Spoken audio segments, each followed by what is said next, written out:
Tim gabungan dari Satuan Reserse Kriminal Polres Sukabumi Kota berhasil membekuk pria berinisial R alias E usia 38 tahun yang diduga menjadi dalang utama pada kasus pembunuhan seorang wanita yang jasadnya ditemukan di Sungai Cipelang, Sukabumi beberapa waktu lalu.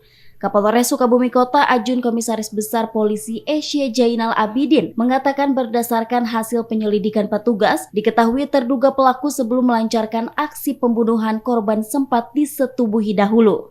Jainal menambahkan terduga pelaku dapat dengan mudahnya merayu korban pada saat itu dikarenakan kondisi kesehatan korban sedang dalam kondisi gangguan. Di wilayah Jambi. Dari situ terjadi pembicaraan obrolan dilakukan oleh pelaku terhadap pihak korban, dan pelaku memberikan sinyal untuk kemudian mengajak korban untuk melakukan hubungan badan. Jangan kemudian disampaikan yaitu nah ini karena kondisi pelaku dalam kondisi depresi, lalu kemudian dijawab ayo, yang mengatakan bahwa yang bersangkutan atau korban setuju dengan ajakan tersebut.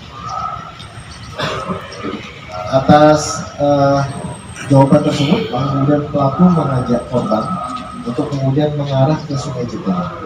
Sebelumnya pelaku mampir dulu membeli rokok dan mampir ke salah satu toko untuk mengganti baju dari pihak korban ini karena dalam kondisi basah. Dan itu mungkin bisa kita simpulkan bagian dari strategi pelaku untuk merayu dari pihak korban. Sesampainya di TKP, maka kemudian pelaku berhasil merayu dari pihak korban, terjadi hubungan badan antara kedua belah pihak, antara pelaku dan pihak korban sebanyak 1 kali.